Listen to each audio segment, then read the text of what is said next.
Me in welcoming our Honorable Union Minister, Ministry of Road Transport and Highways, Government of India, Shri Nitin Gadkari.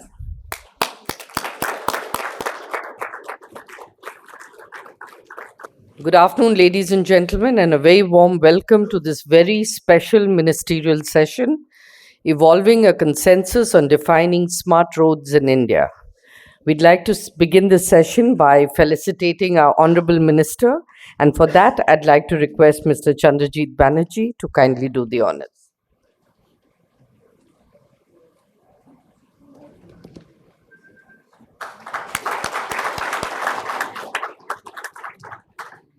And now, to kickstart this very much awaited session, I'd like to invite Mr. Vinayak Pai, Chair, CII National Committee on Roads and Highways, CEO and MD, Tata Projects, to kindly give his welcome address.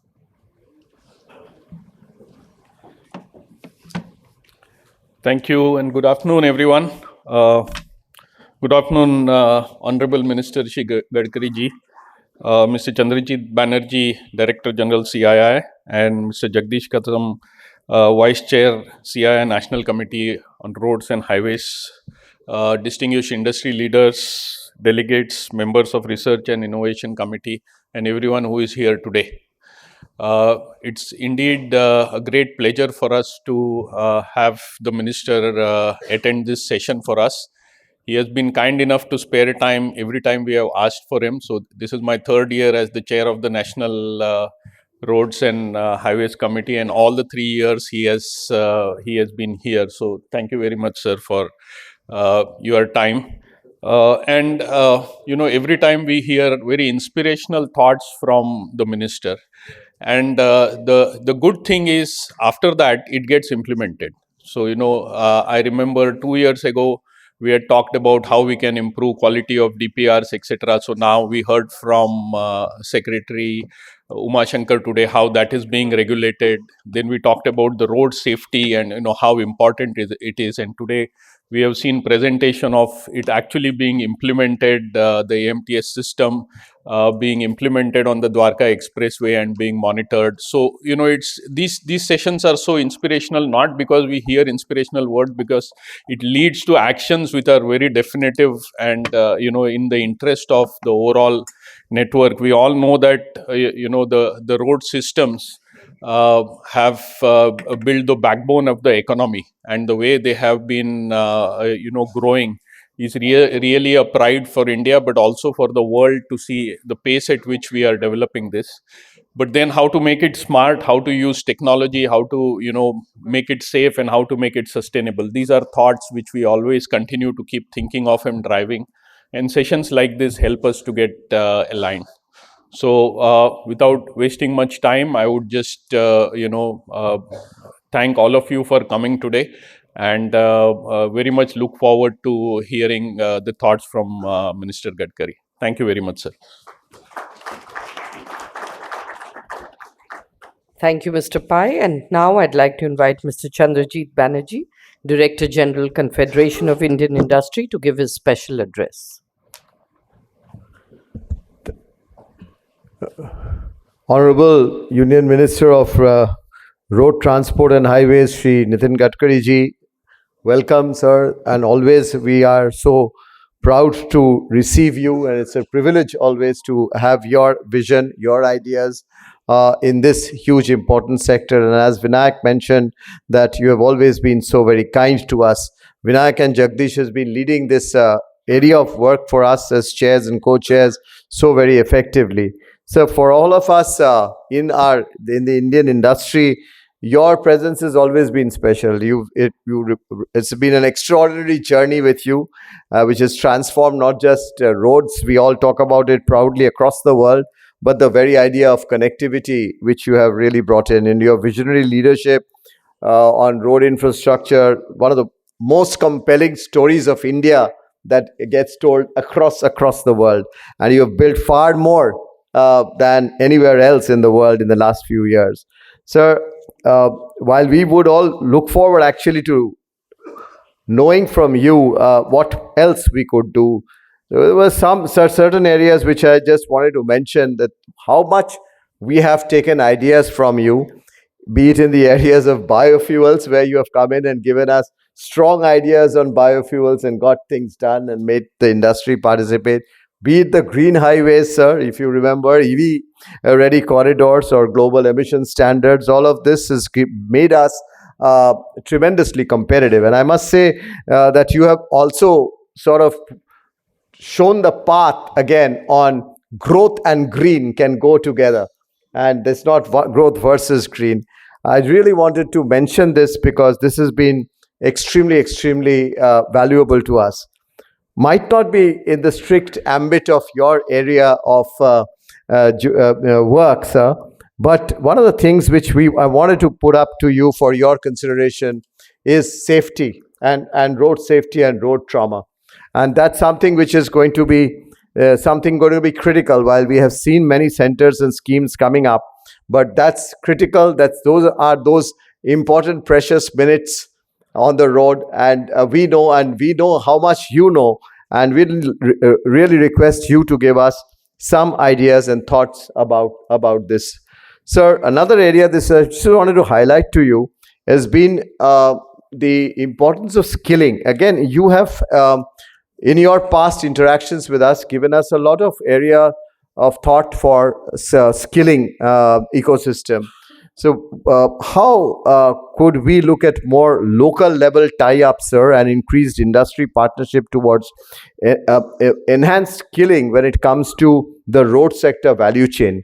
So we'd like to work on it, we'd like to collaborate on it, and we'd like to seek your guidance and ideas towards it as we look at more and more smart roads. So even on on-site training and certification, the Government of India has been kind enough to award CII as a national awarding body, and we are working very closely to industry to align to some of the skill training standards and to the national standards to enable many of our candidates to get better credit-based certification. And we are working again with our road industry in the road construction sector to align their training of the candidates to the national standards so that candidates have progression paths in their career. So big companies, be it Caterpillar, JCB, L&T, they're all partnering with us. Again, I know with your knowledge, your ideas would be helpful to see it because that leads to more and more employment. I wanted to restrict to these two areas besides many other points I'm sure that you will raise to seek your guidance, because every time you come, you give us new ideas. Thank you, sir. Thank you very much, and welcome to you once again.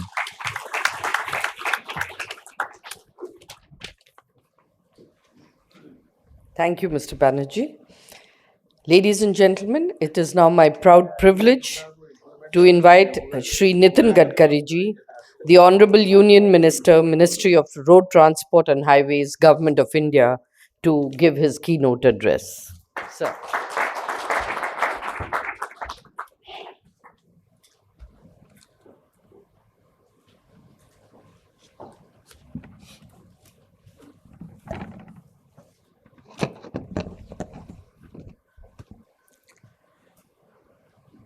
CII national committee के chairman mister Vinayak भाई, मेरे मित्र Shri Jagdish Kadam vice chairman, Shri Chandrajit Banerjee और उपस्थित सभी भाई और बहनों,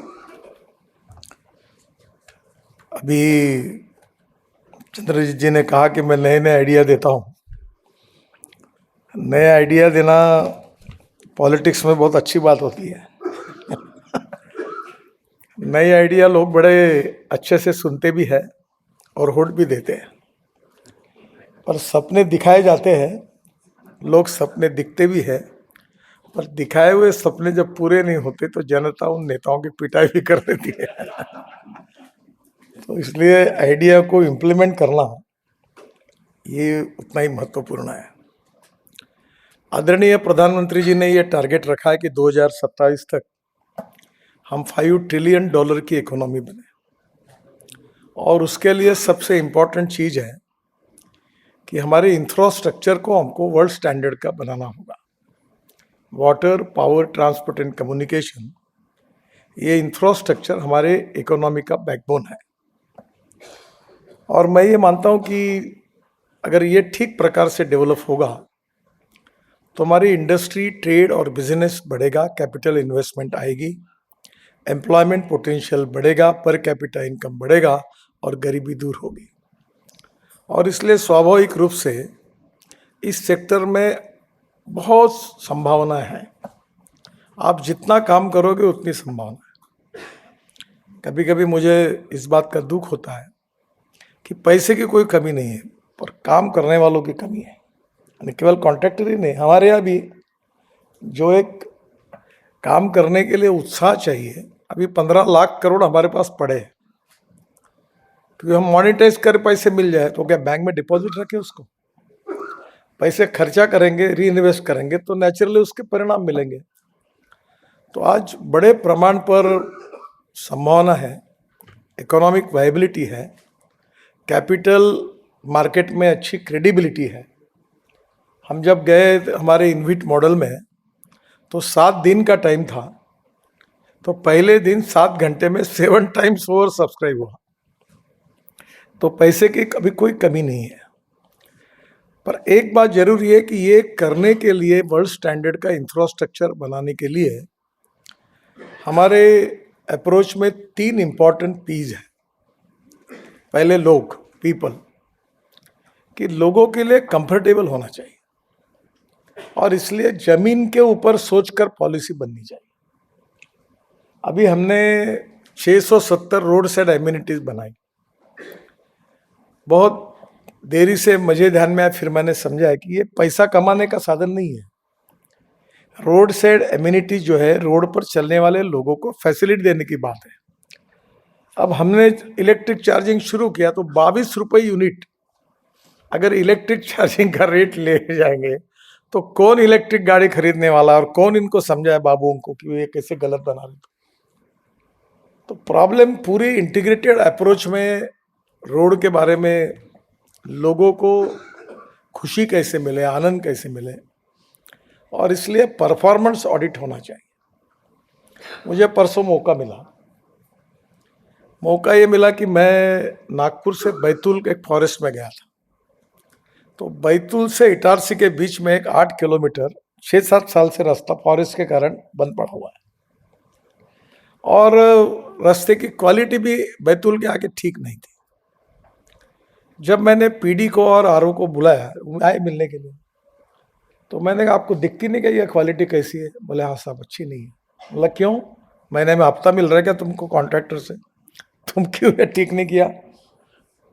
यानी आज मैं जब शुरुआत कर रहा हूँ कि जो 10 years डिफेक्ट लायबिलिटी है, तो अभी मुझे पता चला कि मैं कॉन्ट्रैक्टर के पीछे लगने के बजाय अधिकारी के पीछे लगूं कि जब डिफेक्ट लायबिलिटी है तो कितने लोग रिपेयर कर रहे हैं, कि हमारे यहाँ रिपेयर करने के नाम पर बस कागज में तो एंट्री हो जाती है, होता कि नहीं होता, दिखता नहीं क्वालिटी अच्छी। तो पहली बात तो रोड ही अच्छा बने, और बनने के बाद जब आपने टेंडर भरा है तो डिफेक्ट लायबिलिटी 10 साल की साइन की है कॉन्ट्रैक्ट, तो 10 साल अच्छा रखना आपकी भी जिम्मेदारी है और हमारे अधिकारियों को भी देखने की जरूरत है। तो कहीं ना कहीं लोगों के लिए, अब मैंने उनको कल आकर फिर कहा, सेक्रेटरी को भी मैंने आज तो रिटर्न दिया है, कि सोशल मीडिया पर जिस रोड के लिए साल भर लोग लिख रहे हैं और एक्सीडेंट्स हुए हैं, वो पीडी और आरओ वाइज उसका वर्गीकरण करो और एक साल में उसके साथ कितने हुए वो देखो, और उसके परफॉर्मेंस का ऑडिट इसके आधार पर रेटिंग करो कि इसने कैसा काम किया। मत करो प्रमोशन उसको बोल दो तुम्हारा प्रमोशन नहीं होगा। तो कहीं ना कहीं सिस्टम में किए हुए काम का परफॉर्मेंस ऑडिट, ये अच्छे रोड बनाने की सबसे बड़ी आवश्यकता है, क्योंकि ये लोगों के लिए हम बना रहे हैं। दूसरी इंपॉर्टेंट चीज़ है कि ये प्रॉस्पेरिटी, सेकंड पी, क्योंकि इससे विकास होगा। जो बात मैं अक्सर बहुत बार कहता हूँ कि American president John F Kennedy कहते थे कि American roads are not good because America is rich, but America is rich because American roads are good.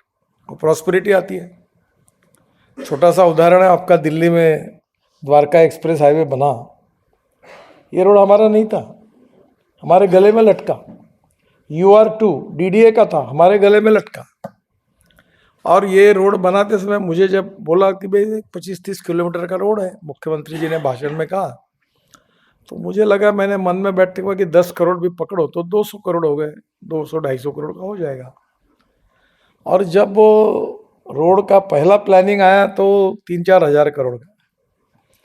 तो मैंने पूछा, मलिक साहब थे हमारे सेक्रेटरी, मैंने साहब इसका पीसीयूज कितना है? तो जब उन्होंने कहा कि ये तो 1.5 लाख पीसीयूज जाएगा, मतलब आपने प्लानिंग किसके लिए किया है? मैं बोला हमने तो 30-40 हज़ार का किया है। बोला ऐसे कैसे होगा? अगर ये रोड बनने के बाद फिर कंजेशन होगा तो ये बनाने से मतलब क्या है? आप इंटरनेशनल कंसल्टेंट को अपॉइंट करो और मैक्सिमम कैपेसिटी क्या हो सकती है। उस समय मेरे मन में वो सक्सेसफुल एक्सपेरिमेंट नहीं होता कि एक पिलर पर 4 लेन रोड की बना, नहीं तो मैं जरूर करता, पर उस समय मैंने कहा ये नहीं, इसको करो। और वो अभी कुछ जगह पर 4 लेन हुई इसमें। अब रोड अच्छा बना तो द्वारका एक्सप्रेस हाईवे के आजू बाजू में और UR2 में भी शुरू हो गया पानीपत तक। अब दोनों, अभी केवल द्वारका एक्सप्रेस हाईवे में जो रियल इस्टेट वाले थे वो कम से कम डेवलपमेंट 5 से 7 लाख करोड़ की रियल इस्टेट की डेवलपमेंट हुई। और मुझे याद है कि मुझे हवाई जहाज में एक मिला, तो बिजनेस क्लास में मैं बैठा था, मेरे पीछे बैठे थे, वो कह रहे थे साहब आपने मेरा जीवन बदल दिया, एकदम पैर छूने लगे। मैंने बोला ऐसा क्यों कर रहे हो? बोले मैं तो NCLT में गया था। बोले सर मेरे पास 60 एकड़ ज़मीन थी, आधी बिल्डिंगें खड़ी की थी, रोड ही नहीं था और मैं डूब गया था। आपने रोड क्या बना दिया साहब? बोले आज 5,000 करोड़ का आदमी बना हूं आपके कारण, इसलिए पैर छू रहा हूँ, फुकट में नहीं छू रहा। अब ये 1 करोड़ बनने के बाद कितनी बिल्डिंगें बनी, कितने लग्जरी फ्लैट बने, कितना कंस्ट्रक्शन हुआ, कितना रोजगार क्रिएट हुआ, GST कितना राज्य सरकार को, भारत सरकार को मिला, इकोनॉमी में कितना उसका मल्टीप्लाई हुआ होगा, आप देखिए। क्योंकि इंफ्रास्ट्रक्चर में जब 1 रुपया खर्चा होता है तो 3 रुपए इकोनॉमी में उसका फायदा होता है। तो पहली बात तो ये प्रॉस्पेरिटी रोड से आएगी। तीसरी इंपॉर्टेंट चीज है जो हम सब की कमिटमेंट है, ethics, economy, ecology and environment. इसमें तीसरा P है प्लैनेट। और प्लैनेट में मैं चंद्रजीत बैनर्जी जी को रिक्वेस्ट करूंगा, आपका भी सपोर्ट चाहिए। अभी मैं आपको दिल्ली में एयर पोल्यूशन की समस्या समझाना कोई ज़रूरत नहीं, आप ही भुगत भोगी है। मैं आज सुबह आया हूँ, रोज़ देखता हूँ कि कब जा सकता हूँ। कोई 2-3 मीटिंगें होती है कैंसिल कि मैं निकल जाऊँ। आए से 2 दिन मैं जंगल में था, तो जैसे रसगुल्ले खा रहा हूँ वैसी हवा ले रहे थे। फिर मुंबई में था तो हालत वही ख़राब थी। अब दिल्ली आया तो और ज़्यादा ख़राब थी, जैसे हवाई जहाज से उतर। हमारी ज़िंदगी कम हो रही है। क्या हमारी जिम्मेदारी नहीं है कि हम इकोलॉजी एंड एनवायरनमेंट को प्रोटेक्ट करें, air pollution, water pollution, sound pollution को कम करें? हम जो डोमेस्टिक हैप्पी ह्यूमन इंडेक्स की बात करते हैं कि लोगों को सस्टेनेबल डेवलपमेंट में क्या हम अच्छी शुद्ध हवा लोगों को मिले, अच्छे रोड मिले, कहीं ना कहीं इसका संबंध हैप्पी ह्यूमन इंडेक्स से है।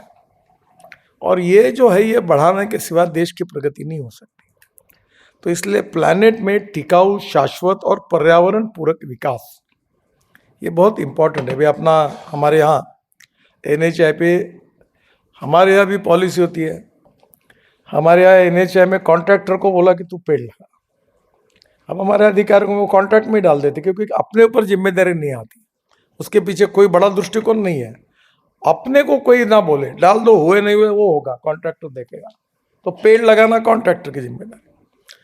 तो मैंने एक बार हमारे सेक्रेटरी को मजाक में पूछा कि तुम्हारे यहाँ जो शेफ है उसके बजाय हेयर कटिंग सलून वालों को क्यों नहीं बढ़ा देते आप, किचन में लगा दो ना उसको काम। अब ये कॉन्ट्रैक्टर जो है जो सीमेंट कंक्रीट का काम करेगा, ये पेड़ क्या लगाएगा, ट्रांसप्लांटेशन क्या करेगा? ये 3 साल मेरे इसमें खराब हुए कि ये अलग निकालो वहाँ से, क्योंकि हर आदमी की पैशन होती है। और इसलिए अभी मैं जो अगर इसका ऑडिट करूंगा तो एक भी कॉन्ट्रैक्टर पास नहीं होगा। पैसे ले लिए सबने, पेड़ लगाने के पैसे कॉन्ट्रैक्ट के पार्ट में आ गए। फिर पेड़ जिंदे है 10 साल कितने हुए, कौन सी स्पेसीज लगी, कुछ लोग करते हैं, जिनको इंटरेस्ट होता है वो करते हैं। अभी मैं इकोलॉजी एंड एनवायरनमेंट में इंटरेस्ट था तो मैंने इंटरेस्ट लिया। अभी 80,000 ट्री ट्रांसप्लांट हुई है। द्वारका एक्सप्रेस हाईवे में 8,500 ट्री ट्रांसप्लांट हुई है। अब ट्रांसप्लांटेशन कोई रॉकेट साइंस नहीं है कि हम नहीं ट्री नहीं काटेंगे, ये बचाई जा सकती है। तो कहीं ना कहीं ये जो 3 इम्पॉर्टेंट फीज है, इसमें टिकाऊ, शाश्वत और पर्यावरण पूरक विकास, इसमें रोड कंस्ट्रक्शन में बहुत सीरियसली हम सब लोगों ने उसको स्वीकार करना चाहिए। मेरी भी जिम्मेदारी है, प्रशासन की भी जिम्मेदारी है, डिपार्टमेंट की भी है, कॉन्ट्रैक्टर की भी है। अब हमारी दुर्दशा की कहानी शुरू करने वाला पहला हीरो है जो डीपीआर बनाता है। अभी वो थोड़ी पॉलिसी बदल गई। उन महानुभावों को तो मेरे सामने आते ही नहीं कोई आजकल, उनको मालूम है दिखे तो ये गालियाँ ठोक देंगे। वो डीपीआर बनाने वाले घर में टेक्नोलॉजी है ना, गूगल पे बैठ के घर में बनाते डीपीआर। किसी के घर पे रोड चला जाता है, फिर कॉन्ट्रैक्टर हमारे डिपार्टमेंट में आता है, वो बोलता है कि ये सीओएस दो, ये करो, वो बदलो। एक साल वो देते नहीं, कैसे सीओएस मिलाना, ईओटी मिलाना इनको पता है, तो झटके मारने के लिए लगाते हैं। और फिर इसके कारण फिर पहले ही गलत बनाया डीपीआर के कारण, फिर वो विशेष सर्कल शुरू होता है। मुझे लगता है अभी हमने डीपीआर में काफ़ी चेंजेस किए। लोएस्ट जो होगा उसको डीपीआर बनाए, ऐसा नहीं, अभी वो पॉलिसी बदल गई तो अच्छे डीपीआर बनेंगे। कॉन्ट्रैक्टर्स के मेरी आपसे रिक्वेस्ट ये है कि ओनरशिप जो है, ये जो बात है कि चल जाता है, चल जाएगा, जम जाएगा, चिंता मत करो, ये अप्रोच छोड़ दीजिए। अगर हम वर्ल्ड स्टैंडर्ड का इंफ्रास्ट्रक्चर कर रहे तो साइनेज कैसे है? जब हमारे अलका उपाध्याय सेक्रेटरी थी तो मैंने यूरोपियन कंट्रीज में साइनेज कैसे लगाते लाए, अभी भी उसका इम्प्लीमेंटेशन सही नहीं हुआ। उसका साइज कितना होना चाहिए, रोड में मार्किंग कैसे होनी चाहिए, अभी छोटी सी बात है। मैं इंजीनियर नहीं हूँ, पर रोड के बीच में वो बैरियर बनाते हैं। तो अब सब तो इंजीनियर है, सभी आईआईटी में पास हुए हमारे अधिकारी, विद्वान है, मेरिट है, गोल्ड मेडलिस्ट है।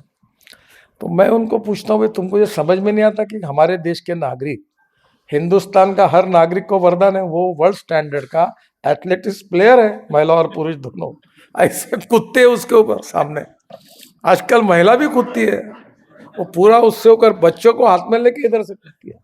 तो मैंने बोला ये तो कॉमन सेंस है कि ऐसी हाइट बनाओ कि ये कोई भी प्लेयर आए तो साला कूद ना सके, ये तो करो। उल्टी सुविधा करते कि 1 फीट का छोटा सा बनाते, आओ आओ आओ कूदो, जाओ इधर से। तो ऐसा क्यों करते हो? जो ओनरशिप है उसमें परफेक्शन चाहिए, चाहे मार्किंग हो, चाहे प्लांटेशन हो, चाहे क्रैश बैरियर्स हो, चाहे अब क्रैश बैरियर, सर मेरे जैसा आदमी एक लात मार दे वो क्रैश बैरियर टूट जाता है। अब अच्छे बोलना नहीं, जो नाम नहीं लूंगा मैं, तो कॉन्ट्रैक्टर का नाम एक्सपोज होगा। एक हाईवे बना, सेक्रेटरी से मैं उद्घाटन हुआ, पीएम साहब के हाथ से हम निकले, तो मैंने बोला एक जगह खाना खाने, तो खाना खाते समय नीचे में, तो मैं उतरा नीचे से, तो मैंने उतर के मैंने बोला आओ इधर, मैंने कस के लात मारी तो क्रैश बैरियर क्रैक हो गया। अब मैंने बोला मेरे लात से क्रैश बैरियर हो रहा है, इनको समझ में, इसका गेज क्या है? अभी जो पाइप का वेल्डिंग करके डिजाइन किया, वो पाइप का गेज क्या है तो किसी को पता ही नहीं था। मैंने बोला ये 24 गेज का पाइप लगा है। बोले आपको मालूम? मतलब मैं अलमारियाँ बनाता था स्टील की तो गोदरेज की अलमारी 18 गेज की बनती थी, और गांव की अलमारी जो थी वो 26 गेज में बनाकर पुट्टी चढ़ा के, वो ऐसी छोटी अलमारी, वो कभी भी ऐसी हिलती थी, पैरालिटिक अटैक आया वैसी अलमारी हिलती थी। तो मुझे मालूम था ये पाइप कौन सा है। तो बोला आपने कॉन्ट्रैक्ट में लिखा ही नहीं है कि 16 गेज का पाइप चाहिए, नहीं तो प्रीकास्ट करो। अभी प्रीकास्ट को अपने मैंडेटरी किया। क्रैश बैरियर में भी अभी एफआरपी का भी मैंने कहा कि इसको प्रायोरिटी दो। क्या बताए, मुझे भी बताने में अच्छा नहीं लगता। स्टील की रिसाइकलिंग वैल्यू है। अभी ये हाईवे बना ना अपना, ये दिल्ली का हमारा मेरठ, दिल्ली मेरठ हाईवे, तो हमारे उस समय जो अधिकारी थे मैं उनको बहुत समझा रहा था, सोलर पैनल लगाए। अभी सोलर पैनल लगाए, हाथ जाता वहां पर, पूरे हाईवे के सोलर पैनल पहले 6 महीने में चोरी गए। फिर जो स्ट्रक्चर है लोहे का वो काट के ले जाते हैं, क्योंकि वो मैंने पूछा अधिकार क्या, बोले जो दारू पीने वाले होते हैं जब उनके पैसे खत्म हो जाते हैं तो वो रोड पर आते हैं रात को अंधेरे में और वो हारी घुमा के स्ट्रक्चर काट के चले जाते, बेच देते, तो उनका काम हो जाता है। अब ये प्रॉब्लम समझते हुए आप ऐसे बनाओ कि जिसकी रिसाइकलिंग वैल्यू नहीं है। कहीं ना कहीं टोटल रोड कंस्ट्रक्शन में A to Z हमें ओनरशिप चाहिए, सिंसियरिटी और सीरियस पॉजिटिव अप्रोच चाहिए। क्वालिटी के बारे में हमने स्ट्रिक्ट धोरण नीतियां अपनानी चाहिए और मेरा रोड अच्छा बने, रोड अच्छा बने ये आपके लिए भी। इसलिए अभी मैंने एक बात की कि अभी स्कैनर एक साइन लगाकर एक रोड पर कोई भी जनता को ये मालूम हो जाए कि ये रोड मंत्री कौन है, सेक्रेटरी कौन है, उसका फ़ोन नंबर क्या है, कौन सा कॉन्ट्रैक्टर है, कौन एग्जीक्यूटिव इंजीनियर था, उसका फ़ोन नंबर, सब डिटेल दो, तो ताकि प्रेस वाले मेरा फोटो क्यों छापे, मैं क्यों गाली खाऊं, कॉन्ट्रैक्टर का भी फोटो छपे गड्ढे वाले रोड पर जाते, कंसल्टेंट का भी छपे, सेक्रेटरी का भी छपे, पूरा मेरे गले पे क्यों लटक जाता हो कि सोशल मीडिया में मैं जवाब देते क्यों घूमूं। तो अब मैंने तय किया कि ये सबको जानकारी उपलब्ध करा के दो, होगी धुलाई उनकी। जो खराब काम करेंगे वो खाएंगे, पता चलेगा लोगों को। तो कहीं ना कहीं अब ये डिटेल ओपन होने वाला है, क्योंकि मीडिया भी स्ट्रांग हुई है। और इसलिए मैं पहली रिक्वेस्ट आपको करूंगा कि आप क्वालिटी के बारे में इंटरनेशनल स्टैंडर्ड्स और वर्ल्ड स्टैंडर्ड्स को ध्यान में लेकर ये काम करिए। कुछ गलतियां हमारे यहाँ भी होती है। अभी बिटुमिन रोड बना रहे, इतनी बरसात हो गई, नहीं टिक पाए, तो मैंने कहा वाइट टॉपिंग करा कर सक। देखिए वाइट टॉपिंग में गाड़ी में इतने कंफर्ट नहीं मिलते राइडिंग में, उसमें बिटुमिन सरफेसिंग करना है तो कॉस्ट बढ़ती है। तो मैंने कहा कॉस्ट बढ़ने दो, कॉस्ट बढ़ेगी तो चलेगी पर कंफर्ट्स कम नहीं होने चाहिए। आप फुकट में कर रहे, टोल लेते हो ना, आप लोगों को जब पैसा ले रहे हो तो आपने if you want good services you have to pay for it, ये मैं लोगों को बताता हूँ। तो फिर आप क्वालिटी में क्यों ऐसा करते हो? तो पहली बात तो हर कॉन्ट्रैक्टर और अधिकारी इस बात को कमिट करे कि हम बनाए हुए जो रोड है उसकी क्वालिटी हम इंटरनेशनल स्टैंडर्ड के हिसाब से बनाएंगे। अब छोटी छोटी बात है, एक ही स्पॉट पर 100 लोग मरे हैं। अब ये बात क्या PDRO या उनके ध्यान में नहीं आती क्या? छोटी छोटी सी बातें हैं। मैं अभी एक पत्रकार को आते समय बोल रहा था कि मेरा भाषण ऐसे कैसे लिखना नहीं, मैं अच्छे भाव में बोल रहा हूँ। अभी ये जो साहब ये क्रेन रखते हैं और एक एम्बुलेंस रखते हैं, एम्बुलेंस चालू ही नहीं है, एक पुराना कई खटारा खरीद के लाके सफेद पेंट लगा के लाल मार्क खड़ा करके लगा देते हैं। ऐसा रामराज्य चल रहा है। अभी एक बार मुझे भी आदत खराब, एक टोल पर उतरा तो मैं गया तो एम्बुलेंस देखी, बाहर से चकाचक बाहर सफेद पेंट था, अंदर में कुछ नहीं था। हमारी महिला सेक्रेटरी थी, मैंने बोला मुझे तो शर्म आती है, 1,000 किलोमीटर साफ सुथरा टॉयलेट नहीं है, तो ये रोड पे जाने वाले लोग कैसे करेंगे? महिलाएं कैसे करेंगी? माँ बहनें कैसे करेंगी? आप लोगों ने पैसा लो लगे तो 2 रुपये जाने का, फर्क कोई हर्ज नहीं। अभी फॉरेन यूरोपियन कंट्री में है ना, टॉयलेट यूज करना है तो पैसे दो, अच्छा बनाओ, लोग जा सके, ऐसा चाहिए। यानी हमारे यहाँ टॉयलेट तो छोड़ो, एक जगह रोड साइड एम्यूनिटीज बनी थी, तो मैंने उनको बुलाकर सबको कहा कि ये रोड साइड एम्यूनिटीज में ही इसका उपयोग टॉयलेट जैसा करने की मेरी इच्छा हो रही। मतलब इतनी गंदी, इतना गलत डिजाइन कि वो बाद में उखाड़ के फेंकी पूरी। ऐसे अनेक जगह बने। कहीं ना कहीं इनोवेटिव डिजाइन्स है, लैंडस्केपिंग है, चार्जिंग स्टेशन है, पीने के पानी की अलग व्यवस्था है, अच्छे रेस्टोरेंट्स है, वहाँ का स्थानिक कोई सब्जी होगी, अच्छा माल है, गरीब लोगों को रोजगार मिलेगा, कोई वहाँ के हैंडलूम है, हैंडीक्राफ्ट से उसका सेल करने की जगह हो सकती है। तो कहीं ना कहीं हमारा अप्रोच मन में ये अगर थोड़ा सा सीरियस और ओनरशिप के साथ होगा तो केवल आपका ही नहीं, अधिकारियों का, मंत्रियों का, कॉन्ट्रैक्टर का, कंसल्टेंट का, सबका, कि नहीं हम परफेक्ट बनाएंगे, तो मुझे लगता है कि ये निश्चित रूप से संभव होगा। कुछ बातों में सबसे अभी हमने 2027 का एक प्लान तैयार किया, आज ही कैबिनेट में भी इसकी चर्चा हुई। प्रधानमंत्री जी को ही मैंने बताया कि हमने ये तय किया है कि हमारे देश में जो लीगेसी सॉलिड वेस्ट है वो करीब 50% जो है वो केवल 15 सिटी में है और उसको कोई उठाता ही नहीं, सब गंदगी स्मेल फैल रहा है। तो इस बार अभी तक हमने 80 लाख टन ये जो लीगेसी वाली म्यूनिसिपल वेस्ट थी सॉलिड वेस्ट उसको सेग्रीगेट करके हमने वो रोड में डाली। डोलेरो अहमदाबाद रोड में, दिल्ली मुंबई हाईवे पे, UR2 में, ये वो गाजीपुर के टिकड़ी की 7 मीटर हाइट कम हुई। अगर उस समय यही बात पहले हो जाती तो दिल्ली मेरठ हाईवे में दिल्ली की चारों टेकड़ा में खाली कर देता था। वही झगड़ा हुआ कि 2 करोड़ की मशीन सेग्रीगेट करने वाली वो किसने लेना। तो मैंने कहा कि कंस्ट्रक्शन इक्विपमेंट में विदाउट इंटरेस्ट हम लगे तो इसको कुछ कंसेशन दे। वो इधर से उधर घूमता रहा कौन सा डिपार्टमेंट है करके, अभी हम निर्णय करेंगे। तो ये पूरा कचरा डालने से एग्रीगेट दूर से लाने के बजाय, तो प्रधानमंत्री ने कहा कि ये तो प्रधानमंत्री सड़क योजना में भी डाल सकते हैं, तो कचरा पूरा चला जाएगा। अब हर जगह जल शुद्धिकरण के प्लांट लगे हुए हैं, वो पानी फिर नदी में छोड़ देते हैं। अब बिल्डिंग बनाने में real estate, road construction, garden और स्पोर्ट्स के अपने ग्राउंड्स, इसके ऊपर जो पानी डालना चाहिए वो तो फिल्ट्रेट की जरूरत नहीं है। तो वो पानी अगर इसके लिए यूज करने का काम करेंगे तो इकोलॉजी यानी इन्वायरमेंट को हम प्रोटेक्ट कर पाएंगे। तो अभी हमने इसका भी उपयोग करने के बारे में नीति बना रहे हैं। और रोड ऐसा नहीं अच्छे बने हैं।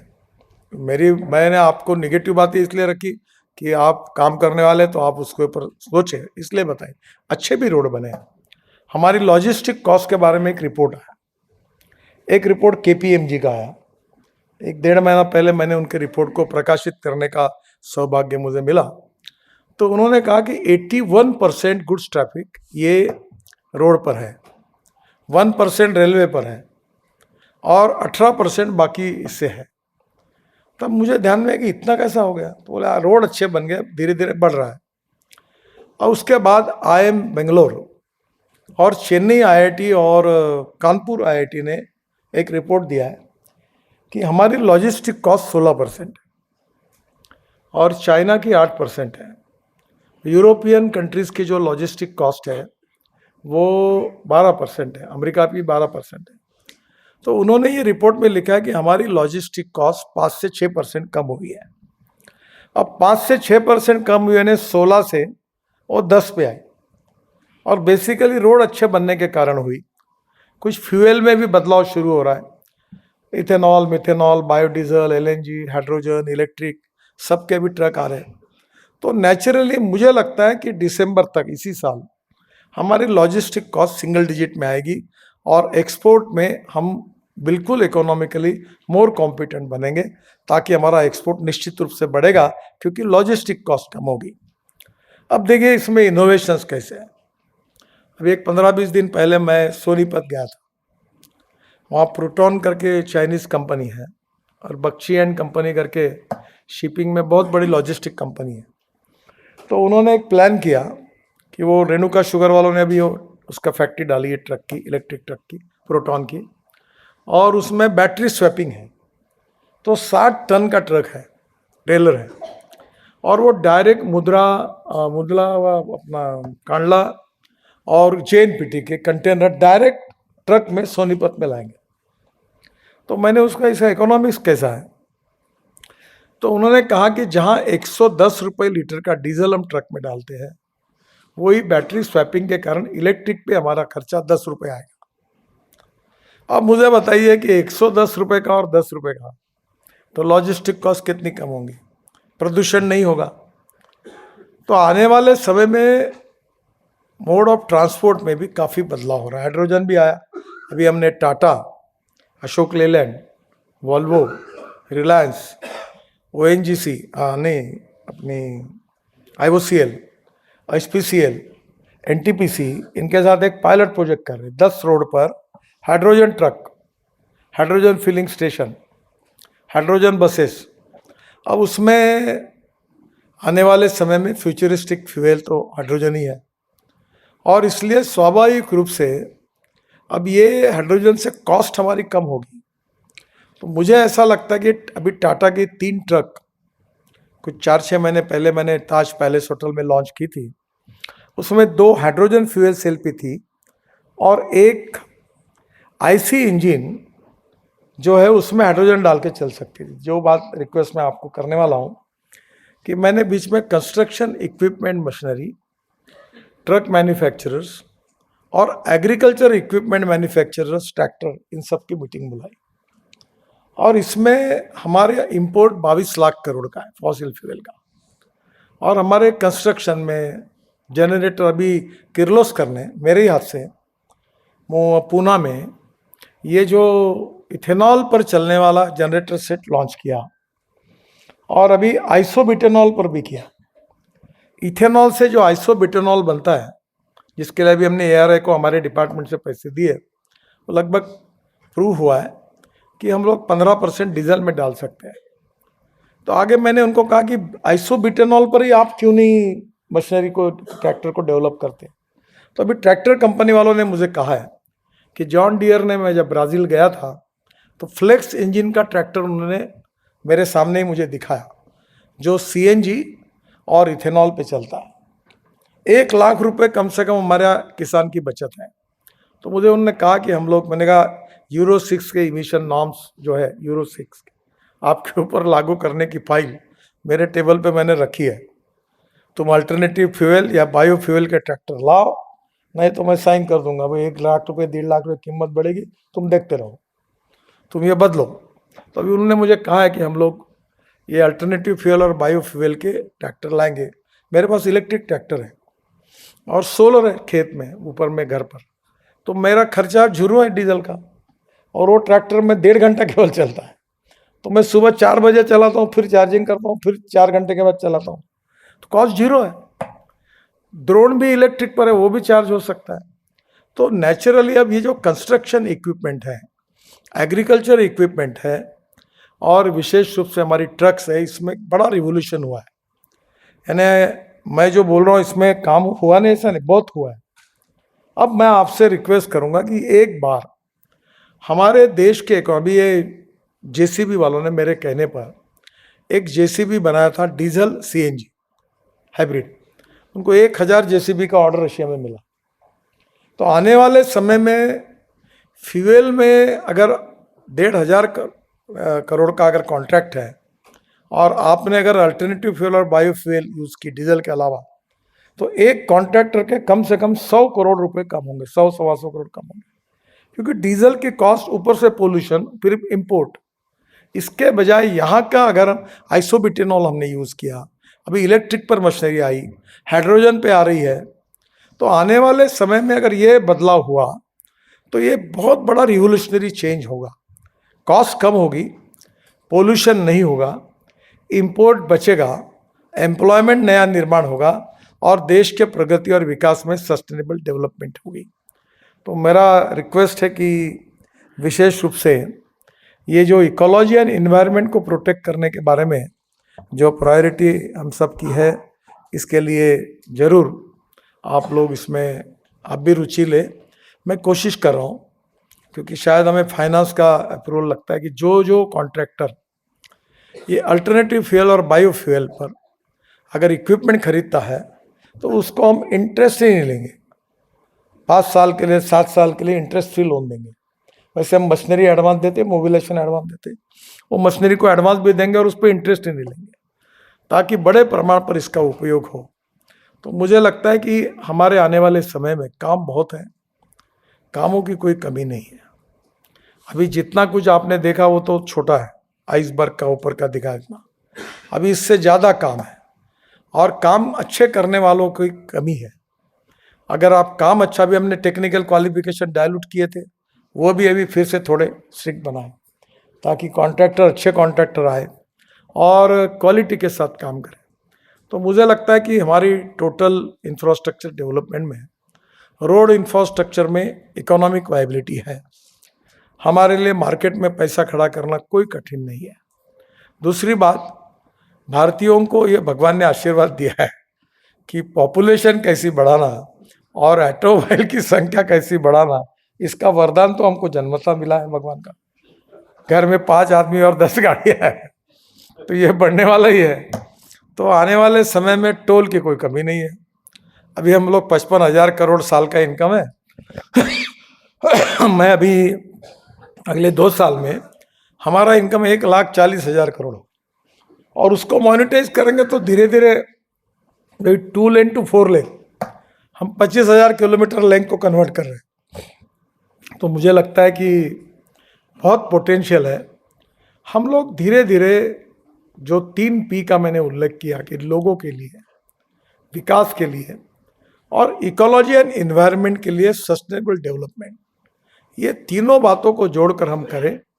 और इसमें प्रयोग करने में मैं विशेष रूप से और एक बात बनर्जी साहब आपको कहूँगा, ये प्रीकास्ट को हमने मैंडेटरी किया है। ये रियल इस्टेट में और रोड कंस्ट्रक्शन में अगर प्रीकास्ट अगर आ जाएगा तो पोल्यूशन भी कम होगा, क्वालिटी भी सुधरेगी और कॉस्ट भी कम होगी। अभी हमने इसको मैंडेटरी किया है और मेरा अनुरोध है कि कॉन्ट्रैक्टर आगे आए और प्रीकास्ट की फैक्ट्री डाले, एवरीथिंग वो वही बनाए। तो इसके कारण मैं तो ये कोशिश कर रहा हूँ कि रोड भी फैक्ट्री में बने, सीमेंट की स्लैब बनकर हम लाए और क्रेन से जुड़ाते जाए। तो कोशिश करें कि कोई टेक्नोलॉजी, काफ़ी लोगों से बातचीत हो रही, चर्चा हो रही है, तो इससे आने कारण ये क्वालिटी की स्टैंडर्ड्स भी हम निश्चित रूप से मेंटेन कर पाएंगे। एक पोर्ट कनेक्टिविटी में तो हम सब पोर्ट को जोड़ रहे हैं, करीब 2 लाख करोड़ का हमारा प्रोग्राम है। और सबसे इम्पोर्टेंट चीज़ है टूरिज़्म। अभी ये योगी जी मुझे जब मिले, कुंभ हुआ, तो उन्होंने मुझे कहा कि कुंभ की दिक्कतें सब आपके कारण हुई। तो मैंने, मेरे कारण क्या हुई? बोले आपने ऐसे अच्छे रोड बनाए हैं कि चेन्नई से लेकर, बेंगलोर से लेकर, हैदराबाद से लेकर अपनी गाड़ी लेकर लोग तुरंत से प्रयागराज निकले, करोड़ों लोग, करोड़ों गाड़ियाँ। और इसका कारण इतनी लोगों की संख्या बढ़ी कि 3 लाख करोड़ GDP यूपी का बढ़ा, ऐसा कहा वो कह रहे हैं। तो आने वाले समय में बद्रीनाथ, केदारनाथ, गंगोत्री अभी रिस्ट्रिक्ट करना पड़ा, अभी परमिट शुरू हो गया। और अभी हर जगह पर रिलीजियस टूरिज्म, एडवेंचर स्पोर्ट्स, अभी कश्मीर में भी बीच की घटना हुई, फिर भी इतने बड़े प्रमाण पर लोग जा रहे हैं। और अभी जो हमने रोड बनाया लद्दाख लेह से लेकर श्रीनगर तक, जोजिला टनल, ये सोनबर्ग टनल, इतना सुंदर एरिया है। तो मुझे लगता है कि रोड का पोटेंशियल्स भी है और इकोनॉमिक वायबिलिटी भी है, और वर्ल्ड स्टैंडर्ड का क्वालिटी मेंटेन करना ये हम सब की जिम्मेदारी है, हमारी भी है और आपकी भी है। इसमें ओनरशिप भी चाहिए और क्वालिटी के लिए कटिबद्धता भी चाहिए, कमिटमेंट चाहिए कि मैं अच्छा काम करूँगा, ये काम चलाओ काम नहीं करूँगा।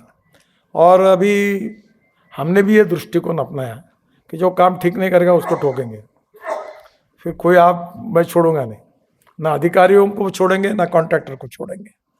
और कुछ तो कॉन्ट्रैक्टर को मैंने बता दिया कि तुमको जेल में डालूंगा करके, जो बदमाशी करेगा उसको बता के रखा है कि मुझे जो ध्यान में आए मैं छोड़ूंगा नहीं, क्योंकि these are the asset of हमारे भारत की जनता की ये संपत्ति है और ये आप सबकी है। और इसलिए सस्टेनेबल डेवलपमेंट के साथ हमने बाम्बू के क्रैश बैरियर बनाए, स्टील स्लैग का उपयोग किया, कचरे का उपयोग किया। और मुझे लगता आने वाले समय में, अभी बात हुई है मेरी कि सीमेंट वालों से भी रेट कॉन्ट्रैक्ट करें, कि मैं उनको आपको एश्योर करता हूँ कि इतना सीमेंट हम लेंगे, आप रेट हमको सस्ता दो, हमारे कॉन्ट्रैक्टर आपसे लेंगे, आप रेट दो, हम मैक्सिमम कंक्रीट रोड बनाएंगे। तो उनके साथ भी मीटिंग होने वाली है ताकि हम सस्ते बनाए रोड, अच्छे क्वालिटी के बनाए, और पब्लिक कंफर्ट्स, उसको पोल्यूशन से भी मुक्ति चाहिए, उसको रोड पे चलते समय आनंद भी मिलना चाहिए, इकोलॉजी इन्वायरमेंट भी प्रोटेक्शन उसका भी हमको करना है, एक्सीडेंट भी नहीं होने चाहिए, ब्लैक स्पॉट को हमको आइडेंटिफाई करना पड़ेगा। और रोड कंस्ट्रक्शन में हमें सब बातों की चिंता करनी होगी कि हमारा रोड वर्ल्ड स्टैंडर्ड का कैसा है। तो मुझे लगता है ये हम सब लोग मिलकर, जितने स्टेक होल्डर्स हैं वो सब मिलकर हमारे बीच में कोऑपरेशन, कोऑर्डिनेशन एंड कम्युनिकेशन अगर हम एस्टैब्लिश कर सकते हैं तो ये केवल मैं अकेला नहीं कर सकता, आपके सहयोग के बिना ये नहीं हो सकता। हम सब लोग मिलकर एक लाइन पर, एक कमिटमेंट के साथ अगर ये सोचेंगे तो मुझे नहीं लगता कि ये असंभव है। और इसलिए आने वाले समय में वर्ल्ड स्टैंडर्ड का क्वालिटी से बिल्कुल वर्ल्ड स्टैंडर्ड उसके साथ हमारी क्वालिटी मिलनी चाहिए। ऐसे रोड इंफ्रास्ट्रक्चर को सेफ, सस्टेनेबल और निश्चित रूप से जो जनता है, जो लोग हैं, जो पीपल है, जो इससे जा रहे हैं, उनकी कंफर्ट लेवल अच्छी रहे, इस प्रकार के बनाने का आप सबके सहयोग से हम प्रयास करेंगे। सुरक्षित, टिकाऊ और मजबूत, ये तीनों बातें हम सबके सहयोग से हो सकती है और निश्चित रूप से हम इसमें कामयाब होंगे। आप चिंता मत करिए, प्रोजेक्ट भी बहुत है, पैसे भी कोई कमी नहीं है। आप अच्छा काम करिए, जो अच्छा काम करेगा उसको कहीं रुकने की ज़रूरत नहीं पड़ेगी।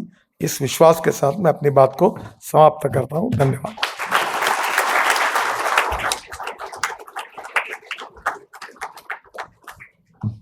Thank you, sir.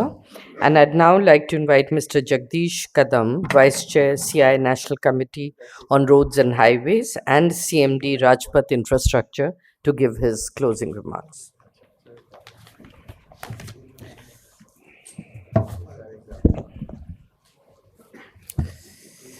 नमस्कार। भारत सरकार के सड़क निर्माण मंत्री आदरणीय नितिन जी गडकरी सर, हमारे चेयर विनायक जी पै, सीआईआई के DG Chandrajit ji Banerjee, distinguished industry leaders and delegates. It's my privilege and pleasure to be part of this discussion on what truly defines the smart road for India. We often speak of sensors, AI, and technologies. And yes, those are vital. But what makes a road smart is not just the technology built into it, but the ecosystem that supports it of planners, builders, users, enforcers. In my view, a smart road is a responsive road, one that can sense, adapt, and improve over time. India's infrastructure development is among the fastest in the world. Our next challenge is to make these roads intelligent, integrated, and interoperable. आज हम बहुत भाग्यशाली है कि हमें सबको भारत सरकार में सड़क निर्माण के क्षेत्र में गडकरी साहब जैसे मंत्री मिले, क्योंकि गडकरी सर की सोच, उनकी दृष्टि, उनके विचार, उनका इस क्षेत्र का ज्ञान, हर एक क्षेत्र का ज्ञान,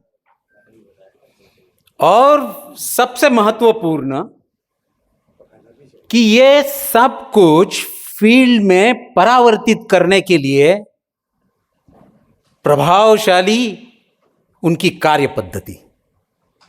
और सर, मैं आपको दावे के साथ कहता हूं कि इसी की वजह से भारत का इंफ्रास्ट्रक्चर और रोड सेक्टर जो है ना, इसका डंका पूरे दुनिया में बज रहा है।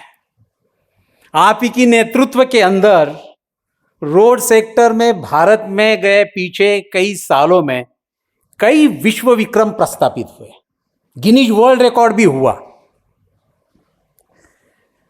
हम सब जानते हैं सर कि आप जो बोलते हैं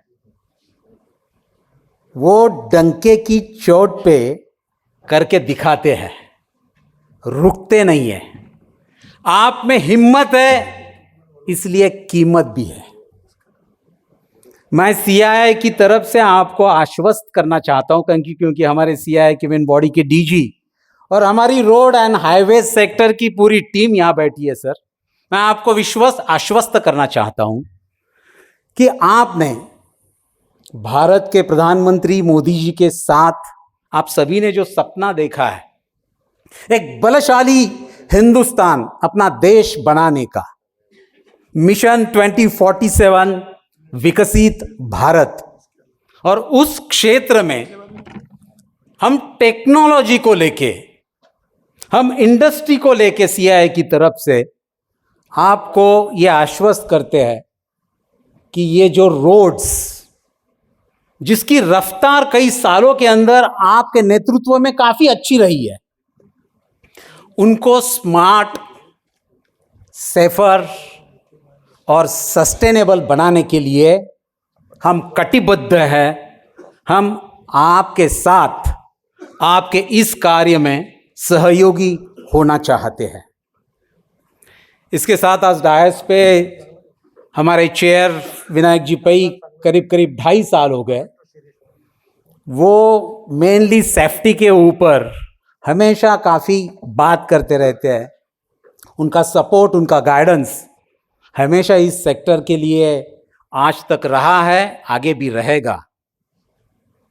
Chandrajit Banerjee ji, the Director General, thank you sir for giving us the platform for this road sector.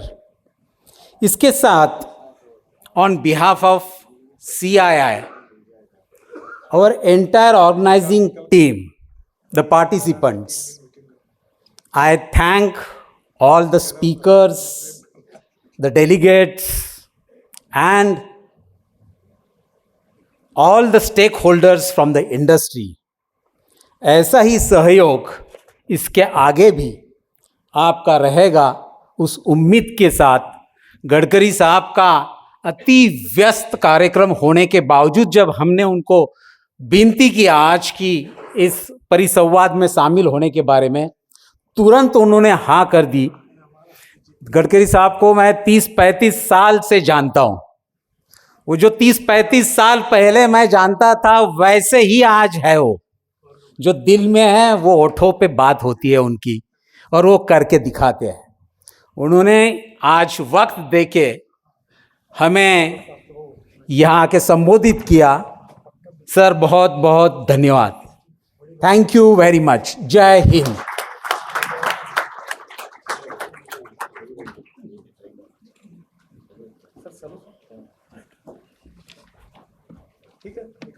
एक फोटो।